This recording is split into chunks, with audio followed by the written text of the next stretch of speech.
हर हर महादेव। स्वागत है आप सभी का शिव पुराण के इस नए अध्याय में। शिव पुराण के पिछले सारे अध्याय चैनल पर अपलोड कर दिए गए हैं, उन्हें आप सभी एक प्लेलिस्ट में से आराम से देख सकते हैं। आज हम शुरू कर रहे हैं कथा 28। आज की श्री शिव महापुराण की कथा में जानेंगे कि कैसे आदिशक्ति माँ पार्वती ने शिव जी को अपने कठिन तप से प्रसन्न किया और उन्हें पति के रूप में प्राप्त किया। जिस समय गिरिजा ने शिव जी के प्रलयकालीन क्रोध से कामदेव को जलते हुए देखा, उस समय भयभीत होकर वो वहां से भागकर अपने घर पर जा पहुंची। इस दशा को देखकर माता पिता शीघ्र ही गिरिजा के समीप आ गए। उस समय हिमाचल के संपूर्ण नगर में भी खलबली मच गई। जब गिरिजा को कुछ चेतना प्राप्त हुई, तब उनकी माता ने इस प्रकार पूछा, हे पुत्री, तुझे इस प्रकार किसने डराया है जो तू लंबी लंबी सांसें ले रही है? तब गिरिजा ने जो कुछ भी देखा था सब कुछ विस्तार पूर्वक कह सुनाया। उसे सुनकर माता पिता ने गिरिजा को बहुत सांत्वना दी। कुछ समय बाद नारद जी गिरिजा के पास पहुँचे। तब गिरिजा ने बहुत ही लज्जित होकर उनसे कहा कि मुझे आप ऐसा उपाय बताइए जिससे मुझे शिव जी की प्राप्ति हो। ये सुनकर नारद जी ने उत्तर दिया, हे गिरिजा, शिव जी केवल तपस्या के वशीभूत रहते हैं। यदि तुम अपने पति रूप में प्राप्त करना चाहती हो उन्हें, तो वन में जाकर कठिन तपस्या करो। शिव जी तपस्या के वशीभूत होकर सब लोगों का पालन करते हैं, उसी के बल पर सबका संहार भी करते हैं। तपस्या के द्वारा ही देवता संपूर्ण वस्तुओं को प्राप्त करते हैं। ये सुनकर गिरिजा ने उत्तर दिया, हे मुनिराज, आपका कथन सत्य है, परंतु गुरु के बिना किसी को सच्चे ज्ञान की प्राप्ति नहीं होती है। तो आप मुझे अपनी शिष्या बनाकर तपस्या करने की विधि बताइए। ब्रह्मा, विष्णु तथा शिव जी गुरु के बिना शक्तिहीन हो जाते हैं। कृपया करके आप ही मेरा गुरु बनना स्वीकार कीजिए। यह सुनकर नारद ने शिव जी का ध्यान किया और गिरिजा को अपनी शिष्या बनाकर पंचाक्षर मंत्र का उपदेश दिया। गिरिजा उपदेश को पाकर अपने मन में तपस्या करने की दृढ़ इच्छा को लेकर सखियों सहित अपने पिता हिमाचल के समीप जा पहुंची। उस समय सखियों ने पर्वतराज हिमाचल को संबोधित करते हुए कहा, हे राजन, गिरिजा अपने मन की अभिलाषा को कहते हुए लजाती हुई है, इसलिए उनकी ओर से हम आपसे प्रार्थना करते हैं कि आप गिरिजा को तपस्या करने के लिए वन में जाने की आज्ञा दे दीजिए, जिससे वो शिव जी को प्राप्त करने के लिए तप कर सके। सखियों की ये बात सुनकर हिमाचल बहुत प्रसन्न हुए और उन्होंने इस प्रार्थना को स्वीकार करते हुए गिरिजा को तपस्या के निमित्त वन में जाने की आज्ञा दे दी। उसके बाद गिरिजा अपनी सखियों के साथ अपनी माता के पास पहुंची और उनसे भी उन्होंने यही प्रार्थना की। मैना ने जब इस बात को सुना तो उन्हें बहुत चिंता हुई। वो बहुत उदास होते हुए गिरिजा से बोलती हैं, हे पुत्री, घर में ही रहकर तपस्या करो। माता पिता के घर को तीर्थ या दिवाली से कम नहीं समझना चाहिए। तुम्हें इस प्रकार का कष्ट सहना उचित नहीं है। तुम तो राजकुमारी हो ना, तुम यहीं पर ही रहकर तपस्या कर लो। मैना की बात सुनकर गिरिजा ने कहा, हे माता, शिव जी केवल तपस्या के वश ही आ सकते हैं, इसलिए मैं बिना तपस्या के कोई फल प्राप्त नहीं कर सकती हूँ। संसार में जिसने जो वस्तु पाई है सब तपस्या का ही तो फल है। तपस्या करने से बहुत सुख प्राप्त होता है, इसलिए तुम मुझे तपस्या करने से मत रोको। ये बात सुनकर मैना बोली, हे पुत्री, मेरे 100 पुत्र हैं, पर तुम मुझे उन सब में से सबसे ज़्यादा प्रिय हो। मैं चाहती हूँ कि तुम मेरी आंखों से दूर ना जाओ और यहीं रहो। तुम जो चाहोगी वही करोगी, जो मांगोगी मैं तुम्हें वही दूंगी। तब गिरिजा ने कहा, हे माता, जब तक मैं तपस्या नहीं करूँगी तब तक शिव जी मेरे साथ विवाह नहीं करेंगे। तपस्या केवल वन में ही हो सकती है, क्योंकि घर का अहंकार, मूर्खता, दुख और चिंता को प्रदान करने वाला होता है। यदि घर बैठकर तपस्या हो सकती तो मुनि और राजा लोग वन में तो कभी नहीं जाते ना। ये सुनकर मैना ने फिर से चिंता करते हुए कहा, हे बेटी, वन में सिंह, हाथी, अनेक हिंसक जीव घूमते हैं। तुमने तो उन्हें कभी देखा भी नहीं है, फिर भला तुम उनके बीच में कैसे रह पाओगी? गिरिजा ने उत्तर दिया, हे माता, बिना कष्ट उठाए संसार में किसी वस्तु को प्राप्त नहीं किया जा सकता है। मेरा ये निश्चित मत है कि शिव जी अपने भक्त की घर और बाहर सभी जगह रक्षा करते हैं। गिरिजा के मुंह से इन शब्दों को सुनकर मैना ने उसका मन शिव जी की ओर से हटाने के लिए एक बात कही। उन्होंने कहा, हे पुत्री, शिव जी तो भांग खाते हैं, धतूरा खाते हैं, विष और आदि मादक वस्तुओं का सेवन करते हैं। वो तो नग्न शरीर है, अशुभ वेशधारी है, दरिद्रता है उनके पास, बहुत गरीब है। भला ये बताओ कि उनकी भक्ति करने से तुम्हें क्या प्राप्त हो जाएगा। अब माता की ये बात सुनकर गिरिजा ने उत्तर दिया, हे माता, ब्रह्मा विष्णु आदि देवता समस्त ऋषि मुनि शिव जी की ही तो सेवा करते हैं। वे आदि पुरुष तथा सबके स्वामी हैं। मेरे हृदय में अब उन्हीं का निवास हो गया है। वे तीनों गुणों से रहित होते हुए भी अनेक प्रकार के चरित्र करते हैं, इसलिए तुम्हें उनकी निंदा नहीं करनी चाहिए माता। अब तुम मुझे आज्ञा दो जिससे मैं वन में जाकर तपस्या करूं। गिरिजा की इस प्रकार की बातों को और निश्चय को जानकर मैना को ये समझ आ गया कि गिरिजा के हृदय में सचमुच शिव जी की भक्ति उत्पन्न हो गई है। तो उन्होंने अत्यंत प्रसन्न होकर इस प्रकार कहा, हे पुत्री, मैंने तुम्हारे निश्चय को देखने के लिए ही तो ऐसी सारी बातें कही थी जानबूझकर। सच पूछा जाए तो भगवान शिव सबका मनोरथ पूरा करते हैं। अब तुम प्रसन्नतापूर्वक जाकर वन में शिव जी की आराधना करो। इस प्रकार माता पिता की आज्ञा पाकर गिरिजा भगवान सदाशिव की स्तुति करते हुए चली गई। तपस्या करने के लिए वो वन की ओर चल दी। गिरिजा ने ब्राह्मणों को प्रणाम किया तथा अपने लौटने के समय के लिए वन में उन्हें कालक्षेप के निमित्त बहुत कुछ दान देकर प्रसन्न किया।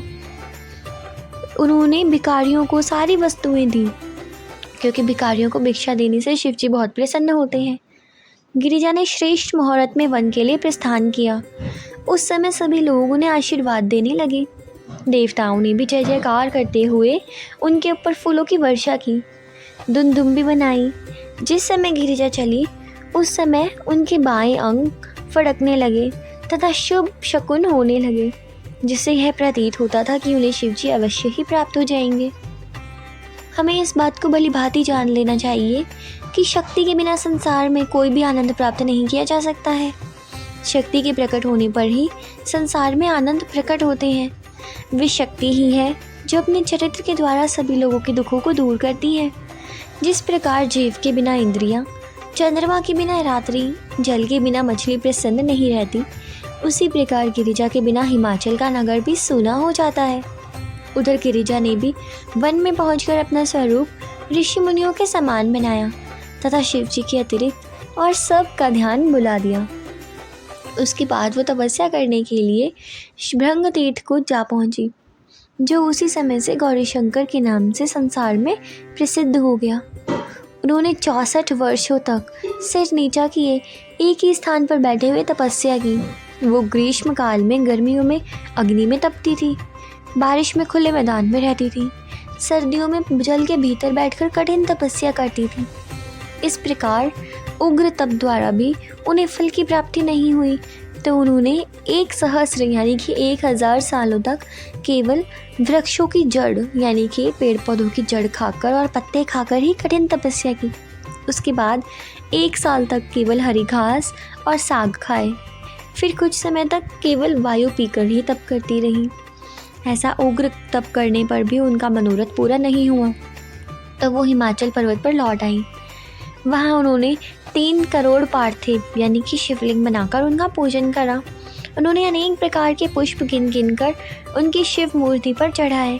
दिन रात शिव जी का पूजन किया, ध्यान किया, स्मरण के अतिरिक्त वो और कुछ भी काम नहीं करती थी।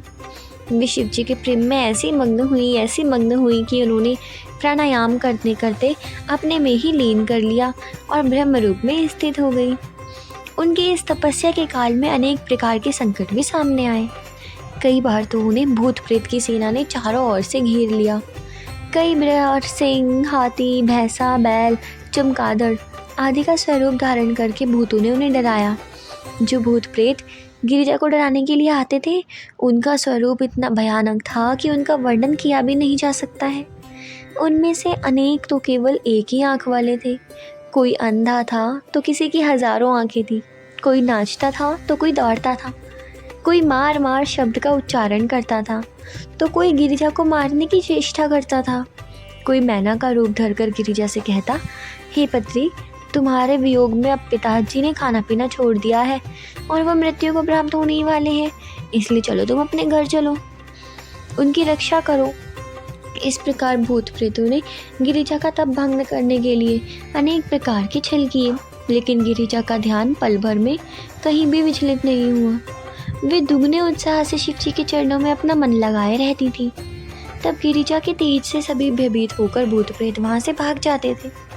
जो बच गए उनमें से कोई भस्म हो जाता तो कोई नदी में डूबकर मर जाता। इस प्रकार गिरिजा के ध्यान को भंग करने में वो सभी असमर्थ रही। जिस स्थान पर गिरिजा तपस्या कर रही थी वो स्थान कैलाश पर्वत के समान सुंदर हो गया। वहाँ के निवासियों को ऐसा ज्ञान प्राप्त हुआ कि ये संसार की माया को भुलाकर ब्रह्म ज्ञानी हो गए। उस स्थान पर सिंह गायों के साथ खेला करते थे, बिल्ली चूहों से प्यार करती थी। यदि किसी प्राणी को किसी भी प्रकार का कष्ट होता तो दूसरा प्राणी उसको दुख को दूर करने के लिए तुरंत ही वहाँ पर प्रकट हो जाता। सभी एक दूसरे की मदद करते थे। उस स्थान पर किसी का भी आपस में वैर या विरोध नहीं था। वहाँ के तालाब, नदी और नाले जल के परिपूर्ण ही बहते रहते थे। सभी वृक्षों में अनेक प्रकार के फल फूल दिखाई पड़ते थे।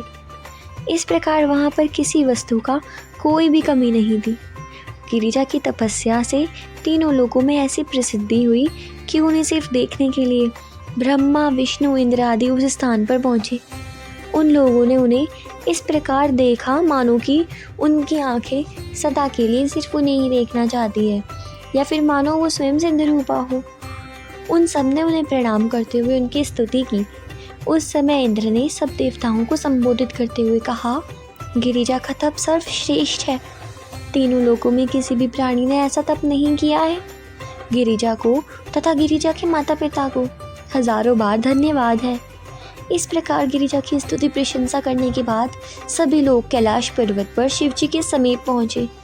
वो कैलाश पर्वत इतना सुंदर है कि वहाँ 6 ऋतुएं हर समय वर्तमान में रहती हैं। वहाँ कल कल मंदाकिनी और गंगा जी की धारा बहुत ही प्रसन्नता से बहती रहती है। वहाँ पर किसी को भी किसी भी प्रकार का कहीं पर भी दुख नहीं है। सब और ऋषि मुनि लोग बैठे रहते हैं, भगवान सदाशिव का ध्यान धरते रहते हैं। कहीं पर सिद्धजन तपस्या करते हैं तो कहीं किन्नर गीत गाते हैं। कैलाश के उस आनंद को देखते हुए जब सभी लोग शिव जी के समीप पहुँचे तो शिव जी ने उन्हें योग स्थित शरीर के अपने दर्शन दिए। शिव जी के उस स्वरूप को देखकर देवताओं को ऐसी प्रसन्नता हुई जिसका वर्णन करना बहुत ही मुश्किल है, उसका वर्णन किया ही नहीं जा सकता है। उनके ललाट पर चंद्रमा विराजमान था, जटाओं से गंगा जी बह रही थी। वो अपने मस्तक पर त्रिपुंड लगाए हुए थे। उनके कानों में सर्प के उन्होंने कुंडल पहने हुए थे। शिव जी के उस परम सुंदर स्वरूप को देखकर सभी लोगों ने पहले तो उन्हें दंडवत प्रणाम किया, उसके बाद बहुत प्रकार से उनकी स्तुति और प्रशंसा की। देवताओं ने भगवान सदाशिव की प्रार्थना करते हुए कहा, हे प्रभु, आपके महान तेज तथा महिमा का वर्णन नहीं किया जा सकता। आपने कृपा करके शबरी को मुक्त किया तथा समुना को भी परम पद दिया। आपकी सेवा करके अनेक पापी अपने लोक को प्राप्त हुए। आप ब्रह्म है, परमेश्वर है तथा सभी के स्वामी हैं। उत्पत्ति, स्थिति तथा प्रलय, ये तीनों कार्य आपके वश में हैं प्रभु। आप ही तो सबके रक्षक हैं। जड़ तथा चेतन की बात को आप भली भांति जानते हैं। संसार में ऐसा कोई पदार्थ नहीं है जो आपसे भिन्न हो। ये संपूर्ण संसार एक वृक्ष के समान है। उस वृक्ष का 1 अंकुर, 2 फल, 3 मूल तथा 4 रस है। आप स्वयं ही आकाश तथा पृथ्वी के रूप है। निकट तथा दूरी सब में आप विद्यमान हैं। हे प्रभु, माया के वशीभूत रह जाने के कारण साधारण लोग आपको नहीं जान पाते हैं, लेकिन जो लोग आपके भक्त हैं वो संपूर्ण संसार को शिव में ही देखते हैं। आपका स्वरूप निर्गुण है, लेकिन भक्तों की कृपा करने के लिए आप उनके लिए सगुण भी हो जाते हो। बहुत से लोग आपके चरण रूपी नौका का सहारा लेकर संसार सागर के पार उतर गए हैं। आपकी भक्ति के बिना आवागमन से छुटकारा नहीं मिलता है। आपके भक्त आवागमन से सहज ही छूट जाते हैं और वे सदैव निर्भय होकर आपके चरणों की सेवा द्वारा परम पद को प्राप्त करते हैं। हे स्वामी, आप उत्पत्ति के समय ब्रह्मा का पालन करते हैं तथा पालन के समय विष्णु और प्रलय के समय हर का स्वरूप धारण कर लेते हो। वेद, कर्म, जप, तप, योग तथा ध्यान आदि तो आपका ही सगुण रूप है, जिसे और कोई धारण नहीं कर सकता है। हम लोगों को सहज ही आप मोक्ष प्रदान कर देते हो। किस प्रकार मोक्ष प्राप्त होता है? आपके नाम तथा गुण अनंत है, उनका वर्णन करने का सामर्थ्य किसी में भी नहीं है। हम आपके समान बुद्धि कहाँ से लाएं? आपकी महिमा अपार है। हे नाथ, आप हमारे कार्यों को पूर्ण करें। आप देवताओं के स्वामी, संपूर्ण सृष्टि के इंद्र, शुभ मार्ग पर स्थित करने वाले हैं। संपूर्ण सृष्टि के कारण रूप, अविनाशी, अनादि और अप्रेम्य है। आपका शरीर विद्या तथा बुद्धि से परिपूर्ण है।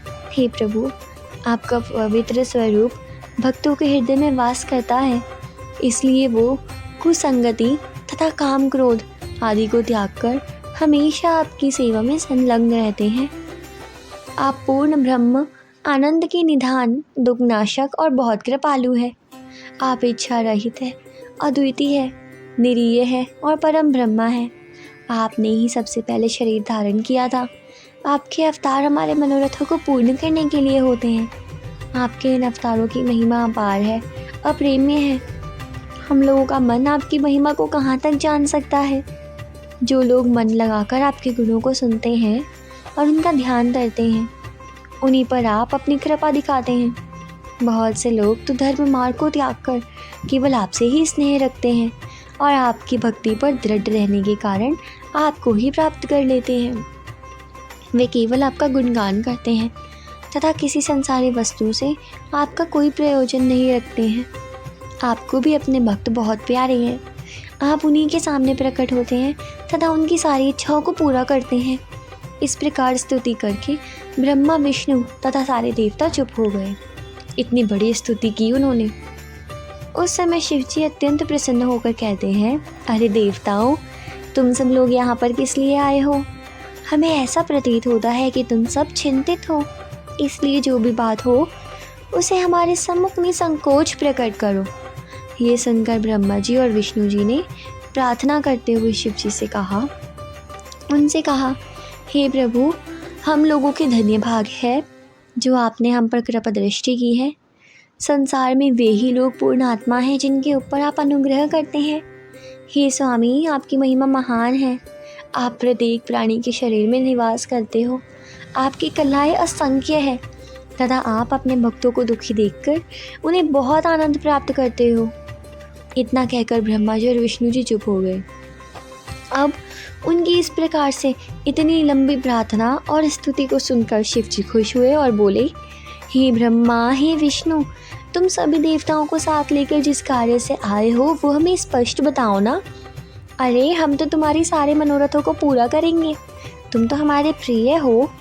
ये सुनकर ब्रह्मा जी और विष्णु जी ने कहा, हे प्रभु, आप संपूर्ण देवताओं के स्वामी हो, आप सबके मन की बात जानते हो और आपको ये भी पता है कि हम आपसे क्या कहने आए हैं। तो फिर आप क्यों इस प्रकार से अनजान बनकर हमसे पूछ रहे हो? फिर भी अगर आपकी आज्ञा है तो हम आपको बताते हैं।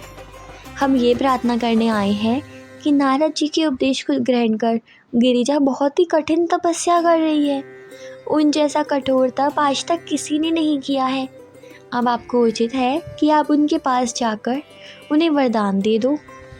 हम सब लोगों की ये प्रबल इच्छा है कि हम गिरिजा के साथ आपके विवाह का आनंद लाभ उठाएं और आपकी बारात में बाराती बनकर सम्मिलित हो जाएं। अब सभी लोगों की ये प्रार्थना सुनकर शिवजी हंसते हुए बोले, हे देवताओं, विवाह करके सांसारिक जाल में फंसना तो मूर्खों का काम है। यद्यपि वेद ने इस संबंध में बहुत सारी बातें कही हैं, लेकिन उनमें से सबसे मुख्य बात ध्यान में रखने योग्य है कि स्त्री की संगति के समान बुरा कार्य और कोई नहीं है। लेकिन हम तुम्हारा कहना भी तो नहीं टाल सकते हैं, क्योंकि यदि हमने अपने भक्तों की बात नहीं मानी तो वेद और धर्मशास्त्र की प्रतिष्ठा कम हो जाएगी। इसलिए चाहे हमें बहुत ही दुख क्यों ना उठाने पड़े, फिर भी गिरिजा की तपस्या के वशीभूत होकर हम तुम्हारी तपस्या को स्वीकार कर लेते हैं। तुम तो ये जानते ही हो कि जब राजा कामरूप ने इच्छा की तब हमने दैत्य को मारकर उसे आनंद प्रदान किया था। इस प्रकार गौतम के दुख को भी हमने दूर किया था। जब हलाल विष के कारण सभी देवता भस्म हो रहे थे, उस समय भी हमने कृपा करके विष को पी लिया था। विष्णु जी के रामचंद्र अवतार के समय भी हनुमान के अवतार को लेकर अनेक दुख उठाए थे हमने। इसी प्रकार जब जब हमारे भक्तों पर कोई भी कष्ट पड़ा है, तब तक हमने स्वयं दुख उठाकर उन्हें आनंद प्रदान किया है। अब तुम हमारे लिए भी गिरिजा के साथ विवाह कर लेंगे हम तुम्हारे लिए, क्योंकि हमने भक्तों की प्रार्थना को कभी भी स्वीकार नहीं किया है। अब तुम सब लोग अपने लोक को निश्चिंत होकर चले जाओ, अपने अपने लोक को चले जाओ। अब आप सभी, आपको विदा करने के बाद शिव जी अपने पास सप्त ऋषियों को बुलाते हैं। तब उन्होंने शिव जी के समीप पहुंचकर दंडवत उन्हें प्रणाम किया और स्तुति करते हुए कहा, हे प्रभु, हमें आप किस लिए बुला रहे हैं? अब आप हमें क्या आज्ञा देते हैं, ये बताइए, हम उसका पालन करेंगे। ये सुनकर शिव जी बोले, हे ऋषियों, गिरिजा हमें प्राप्त करने के लिए बहुत कठिन तपस्या कर रही है, इसलिए तुम उनके तप की जाकर परीक्षा लो और उन्हें छलने का प्रयास करो। शिव जी की आज्ञा पाकर सप्तऋषि गिरिजा के पास चले गए। ये देखा कि वो तो साक्षात तपस्या का रूप बनकर बैठी हुई है। उस समय वो ऋषि अपनी चतुराई का प्रदर्शन करते हुए उनसे कहते हैं, हे गिरिजे, तुम ऐसा कार्य करो कि हमें बताओ कि तुम ऐसा तप क्यों कर रही हो और किस कार्य के लिए तुम इतनी कठिन साधना कर रही हो। तुम हमसे सब हाल बता दो, सत्य सत्य कहो। ऋषियों की बात सुनकर गिरिजा ने यानी कि पार्वती ने उत्तर दिया, हे ऋषियों, मुझे अपने मन की इच्छा कहने में बहुत ही लज्जा का अनुभव हो रहा है, क्योंकि आप उसे सुनकर अवश्य ही हंसेंगे।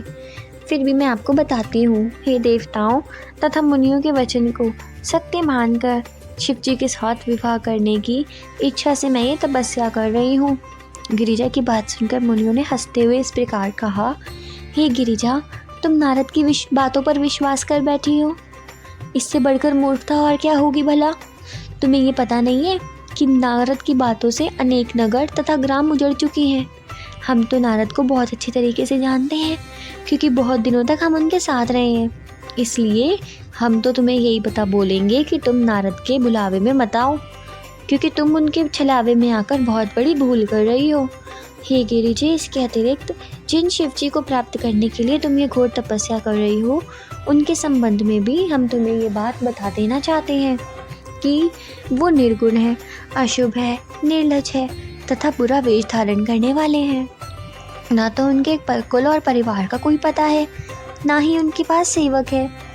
तुम उस ठग नारद में मोहित होकर उस ठग ने तुम्हारी बुद्धि को भ्रष्ट कर दिया है। भला ऐसा पति पाकर तुम्हें कौन सा सुख मिलेगा? तुम इस बातों पर भली भांति विचार करो, ये स्पष्ट हो जाएगा तुम्हें कि हमारी बात बिल्कुल सच है या नहीं। शिव जी ने पहले भी दक्ष की बेटी से विवाह किया था, उसका नाम सती था, परंतु वो उस विवाह का भी निर्वाह नहीं कर पाए, तो मिथ्या दोष लगाकर उन्हें त्याग दिया। तब से ही वो अपने आप में ध्यान लगाकर निश्चिंत होकर कहीं बैठे रहते हैं, किसी काम के नहीं है वो। भला जो आदमी एकांत में रहना पसंद करता है, उसी किसी स्त्री का निर्वाह किस प्रकार हो सकता है? हमारा तो यही कहना है कि अब भी कुछ नहीं बिगड़ा है, तुम अपना हठ छोड़कर घर चली जाओ। यदि तुम अपने लिए श्रेष्ठ वर को चाहती हो तो कहीं और ढूंढो। फिर भी हम तुम्हें बताए देते हैं कि श्री विष्णु से श्रेष्ठ और कोई नहीं है। वो तो सभी देवताओं के स्वामी है और तुम्हारे वर बनने के लिए सर्वथा योग्य है। अब सारे ऋषियों की बात सुनकर पार्वती ने उन्हें उत्तर देते हुए कहा, हे ऋषियों, आपका कहना सत्य हो सकता है, लेकिन मेरे हठ में किसी प्रकार की कमी नहीं आएगी। मैं तो उसी राग को गाती रहूँगी जिसे अब तक गाती आई हूँ। मेरा शरीर तो पहाड़ से उत्पन्न हुआ है, अतः उसमें पहाड़ की जड़ता स्पष्ट हो जाएगी। मैंने नारद को अपना गुरु स्वीकार कर लिया है, अतः मैं उनकी बात को किसी भी प्रकार नहीं टाल सकती हूँ, क्योंकि जो लोग गुरु की बातों को मिथ्या समझकर टालते हैं, वो हमेशा भटकते रहते हैं और उन्हें कभी भी ईश्वर की प्राप्ति नहीं होती है। मैं आपकी इस बात को मान लेती हूँ कि विष्णु में सारे गुण हैं तथा शिव जी अवगुणों की खान है, परंतु आपको ये बात अवश्य बता देना चाहती हूँ कि शिव जी निर्गुण है। उन्होंने अपने भक्तों की प्रसन्नता के लिए शरीर धारण किया है। वे अपनी शक्ति और ऐश्वर्य का विज्ञापन नहीं करना चाहते हैं, इसलिए वो परमहंस गति में रहकर अवधूतों के समान दिखाई देते हैं। वस्त्र और आभूषणों को पहनना तो साधारण मनुष्यों का काम है। शिव जी तीनों गुणों से रहित तथा सबके स्वामी हैं, इसलिए वे इन वस्तुओं को स्वीकार नहीं करते हैं। इतना कहकर वो गिरिजा को प्रणाम करने के बाद शिव जी के पास पुनः चले गए। कैलाश पर्वत पर पहुंचकर उन्होंने शिव जी से कहा, हे प्रभु, हमने गिरिजा को बहुत समझाया और हर प्रकार से उन्हें छलने की कोशिश की, बहुत प्रयत्न किए, लेकिन वो हमारे धोखे में नहीं आई और ना ही उन्होंने आपके चरणों से अपने ध्यान को हटाया। इसलिए उचित है कि आप वहाँ पर जाकर उन्हें वरदान दे दो। इतना कहकर सप्तऋषि अपने स्थान को चले गए। शिव जी ने सप्तऋषियों के चले जाने के बाद ब्राह्मण का रूप धारण किया और ब्राह्मणियों के समान दंड लेकर मस्तक में त्रिपुंड लगाया, गले और हाथ में रुद्राक्ष पहने और उनकी माला पहनी। फिर ऐसा स्वरूप धारण किया और वो वहाँ पर पहुँचे जहाँ पार्वती तपस्या कर रही थी। पार्वती ने उन्हें प्रणाम किया और कुशलता के पश्चात पूछा कि तुम कौन हो और यहाँ क्यों आए हो। ये सुनकर ब्राह्मण के रूप में शिव जी ने ठंडी सांस लेते हुए कहा कि हम ब्रह्मचारियों का व्रत धारण किए सृष्टि की भलाई के लिए यहाँ वहाँ घूम रहे हैं। तुमने हमको धर्मनिष्ठ जानकर हमारा जो आदर और सत्कार किया, उससे हमको बहुत प्रसन्नता हुई। अब हम तुमसे पूछते हैं कि हे देवी, तुम कौन हो और किस उद्देश्य से यहाँ आई हो। पार्वती ये बात सुनकर कुछ सोचकर एक सखी को संकेत किया और बोली कि उसने सब कुछ वृतांत तो जान ही लिया था, जिस प्रकार नारद जी ने आकर भविष्यवाणी की थी कि पार्वती का विवाह शिव से होगा। ये सुनकर ब्राह्मण ने पश्चाताप करके कहा, हे पार्वती, तुम क्यों हंस रही हो? तुम स्वयं हमको उत्तर क्यों नहीं देती हो? पार्वती बोली, हे ब्राह्मण, मेरी सखी ने आपसे जो कुछ भी कहा है ना, वो सब सच है। मैं चाहती हूँ कि मेरा विवाह शिव के साथ हो। ये सुनकर ब्राह्मण के वेश में शिव जी ने शब्द जाल फैलाते हुए कहा, हे गिरिजा, तुम जो चाहो वो करो, हमको इससे क्या मतलब है, लेकिन तुमने मेरा आदर और सत्कार किया है, इसलिए मुझसे बिना कहे रहा नहीं जाता है। इसके अतिरिक्त जानबूझकर किसी बात को छिपाना तो बहुत बड़ा पाप है। हे पार्वती, तुम हिमाचल की पुत्री हो, इतनी मूर्ख क्यों हो गई हो जो कि अपने ऐसे कोमल शरीर को तपस्या द्वारा भस्म कर रही हो? तुम इस प्रकार अपनी सुंदरता को क्यों नष्ट करना चाहती हो? ये भाग्य की बात है कि तुम विष्णु और ब्रह्मा को छोड़कर शिव के लिए तप करती हो। क्या तुम्हारे लिए शिव के समान अशुभ और अनुचित पति चाहिए होगा? उनकी चाल ढाल तो संसार से अलग है। देखो, विष्णु आदि तो सर्वगुण संपन्न है, कुलवान है, प्रतिष्ठित है, परंतु शिव में तो इनमें से कोई भी बात नहीं है। वो तो बैल पर सवार होकर नाना प्रकार के विष और भंगों का सेवन करते हैं। वे सिंगी और हाथ लिए रहते हैं, भूत प्रेतों के साथ लीला करते रहते हैं, वन में अकेले उदास बैठे रहते हैं। उन्होंने तो कामदेव को भी जला दिया। नारद ने भी तुमको उनके अवगुण तो बताए नहीं और तुम्हें छल लिया है। फिर नारद का तो ये स्वभाव है कि वो पूरी सृष्टि में ऐसे ही उत्पटांग उत्पात किए फिरते रहते हैं और सब कुछ नष्ट कर देते हैं। तथा हिरण्यकश्यप के लड़के के साथ भी उन्होंने कितना छल किया था। तुम उन सब बातों को भुलाकर समझ से काम लो और अपना काम करो। अब भी कुछ नहीं बिगड़ा है। तुम स्वयं स्वर्ण जड़ित अंगूठी छोड़कर कांच को क्यों ग्रहण करना चाहती हो? गंगा जल को छोड़कर कुएं के पानी की इच्छा क्यों कर रही हो? इतना कहकर शिव जी ने पार्वती के स्वरूप की प्रशंसा करते हुए कहा, हे पार्वती, देखो तुम कितनी सुंदर हो।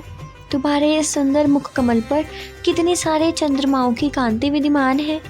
तुम्हारी सुंदरता तो मुख की खान है। तुम्हारा चेहरा कितना सुंदर है। तुम इस प्रकार अपने सुंदर शरीर को व्यर्थ क्यों नष्ट कर रही हो? तुम्हारे विवाह के लिए केवल विष्णु ही सही रहेंगे। तुम उन्हीं के साथ विवाह कर लो। हम तुमसे कहते हैं कि ये बात उचित नहीं है।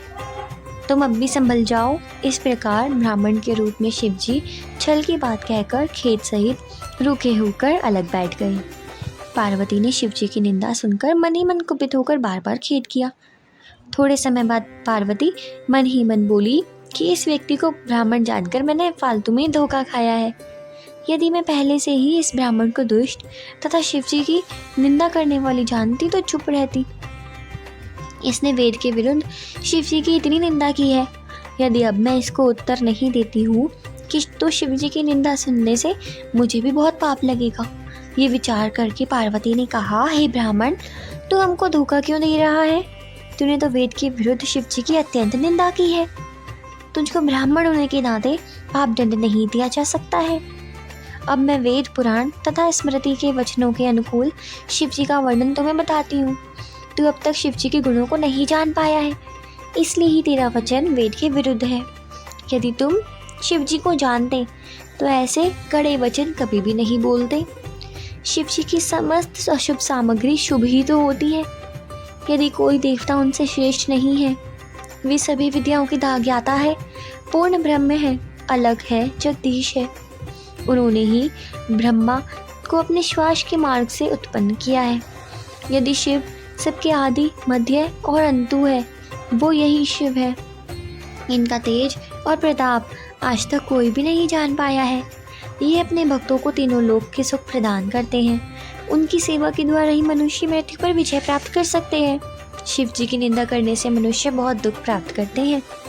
जो दुष्ट और अनाचारी ब्राह्मण शिव जी के विरुद्ध है, वो करोड़ों जन्मों तक दरिद्र रहते हैं। हे ब्राह्मण, तूने शिव जी की निंदा करने के लिए अपने लिए नरक का मार्ग स्वयं ही खोला है।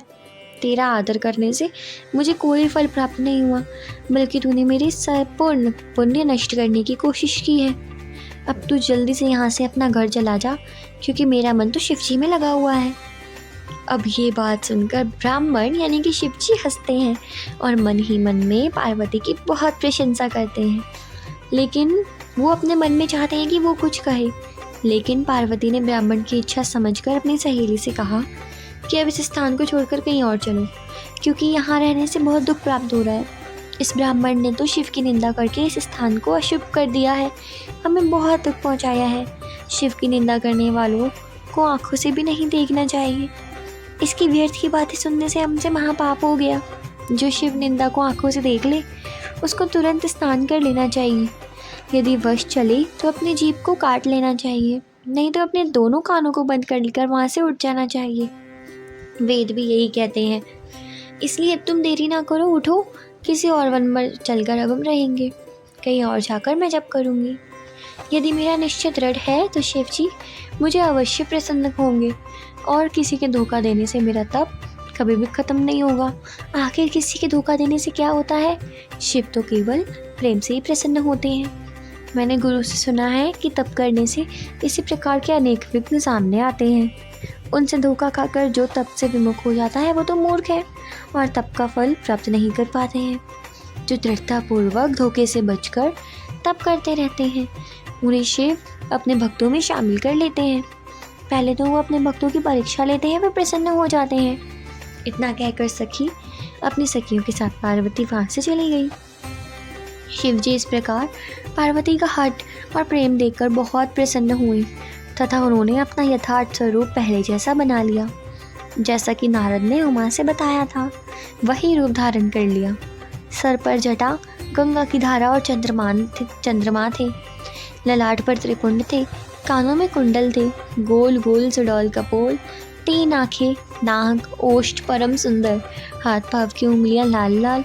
इस प्रकार प्रत्येक अंग बहुत ही सुंदर और बहुत सुलभ था। उसका वर्णन तो किया भी नहीं जा सकता है।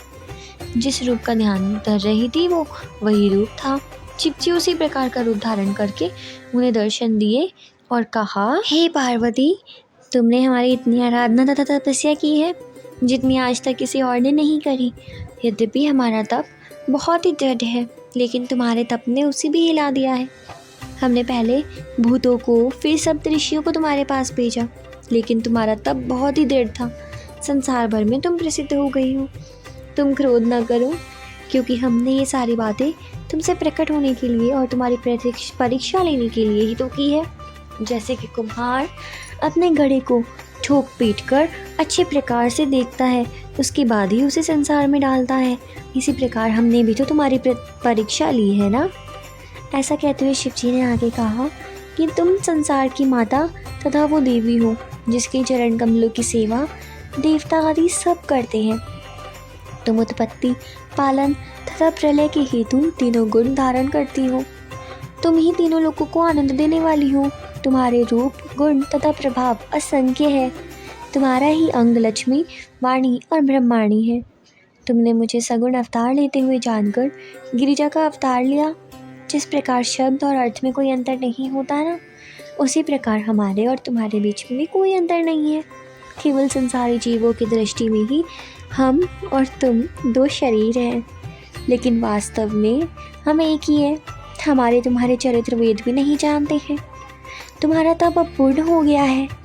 तुम्हारी जो इच्छा हो वो हमसे मांगो। यह कहकर शिव जी चुप हो गए। पार्वती बोली, हे नाथ, आप वास्तव में मुझके पर प्रसन्न हैं तो मुझको प्रसन्न होकर मेरी इच्छा अनुसार वर दे दीजिए। आप मेरे पति होकर संसार के रीति के अनुसार मेरे साथ विवाह कर लीजिए। मेरे सारे अपराधों को क्षमा कर दीजिए। अब आप मेरे पिता से जाकर विनती कीजिए और संसारी चरित्र को दिखाइए। पार्वती तो ये कहकर चुप हो गई। तब शिव जी ने कहा, हे गिरिजा, तुमने जो वरदान मांगा है ना, हम उसे स्वीकार करते हैं। ये कहकर शिव जी अंतर ध्यान हो गए। तब देवताओं ने जय जयकार किया। आकाश से फूलों की वर्षा हुई।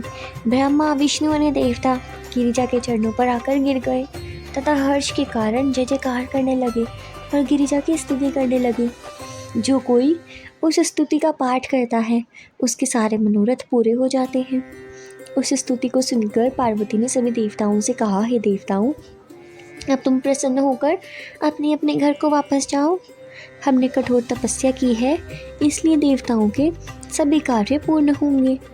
शिव जी ने मुझको वर दिया है कि तुम्हारा कोई कार्य शेष नहीं रहेगा। ये आज्ञा सुनकर सभी देवता वहाँ से चले गए तथा गिरिजा भी घर पहुँची। भगवान सदाशिव की महिमा जानना बहुत कठिन है। उनकी महिमा करोड़ों वर्षों तक तप करके भी बहुत ही कठिनता से प्राप्त की जा सकती है। वे शरीर धारण कर अनेक प्रकार की लीलाएं रचते हैं तथा संसार के जीवों को भली भांति प्रकट होकर उनके दुखों को दूर करने की हमेशा कोशिश करते रहते हैं। इस प्रकार शिव जी हमेशा सभी के मनोरथों को पूरा करते हैं। बस उन्हें चाहिए तो सच्ची श्रद्धा भाव से उनकी पूजा अर्चना करना और उनका ध्यान लगाना, जो कि आप सभी भी अपने घर बैठे ही कर सकते हैं। हर हर महादेव। तो इस प्रकार हमारी आज की कथा यहाँ समाप्त होती है। यहाँ हमने देखा कि कैसे गिरिजा ने इतना कठिन तप किया, इतनी बार उनकी परीक्षा ली गई और हर बार वो उस परीक्षा को अच्छी प्रकार से पूरी की और उन्होंने अंत में शिव जी को प्राप्त किया। इसी प्रकार आप भी मन लगाकर अगर किसी भी मनोरथ को चाहें तो प्राप्त कर सकते हैं। अगर आपको ये कथा अच्छी लगी तो जल्दी से वीडियो को लाइक कर दीजिए, कमेंट्स में हर हर महादेव लिख दीजिए। इसके साथ ही इसी प्रकार की और शिव पुराण की वीडियोस देखने के लिए और रोज़ शिव पुराण का एक अध्याय सुनने के लिए पूरे सावन के महीने में चैनल को सब्सक्राइब कर लीजिए, बेल नोटिफिकेशन को ऑन कर लीजिए। ध्यान रखिएगा, सावन के महीने में इस प्रकार शिव जी की स्तुति करने से और शिव पुराण सुनने से हमें बहुत अधिक फल प्राप्त होता है। तो यदि आपको हमारा ये वीडियो अच्छा लगा तो इसको लाइक कर लीजिए, सब्सक्राइब कर लीजिए, बेल नोटिफिकेशन ऑन कर लीजिए। तो हम आपको मिलेंगे अगले अध्याय में। तब तक के लिए हर हर महादेव। ओम नमः शिवाय।